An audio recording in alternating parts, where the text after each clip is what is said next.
You've got questions, we've got answers. Hi, I'm Kevin Eikenberry, answering the questions that new leaders ask us. Actually, it's our goal to help all leaders be more productive, successful, and confident. And so you want to get future episodes here, you want to hit the subscribe button down below. I hope you'll do that. What are we talking about today? Today we're talking about delegation. Are you ready? Let's get started. I've been asked all variations of this question. The basic question is, how do I get better at delegating? It's a really good question because as leaders, we need to be better at delegating, and yet it's really hard to do. So if I were to give you 3 pieces of advice about what you could do to be better as a delegator right away, here's what they would be. Number 1, be willing to let go.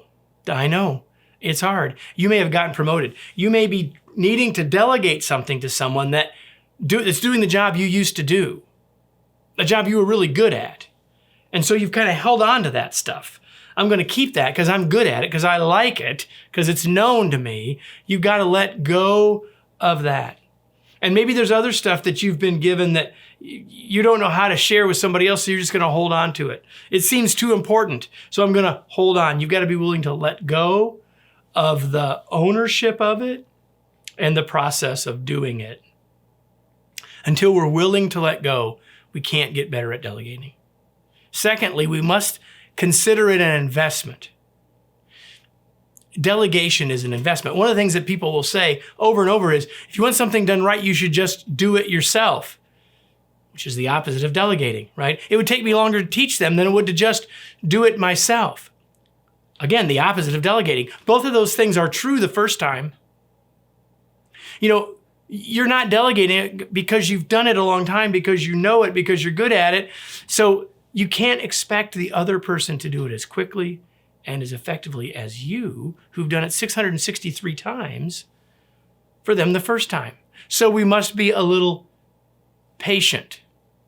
We must think about it this way. If you want something done right, we have to give them the time to learn how to do it right. We must be patient. We must recognize that we're making an investment of our time in the other person for the benefit of the business. Delegation is an investment. And the third thing is, think coaching. Without going into deep details here, if you want to be better at delegating, you need to think about it being about coaching. How do I set clear expectations for someone, help them see how they're doing, and give them the coaching they need to keep getting better until they're doing it as well or even better than you could do it yourself, right? So it's a great question to want to get better at delegating. And a lot of it starts between our own ears. And if we do that, if we're willing to let go and consider it an investment and think coaching, we got a better chance of being successful at it. Let me close with today's tweet. If you want to be a better delegator, you must be willing to let go, be patient, and coach.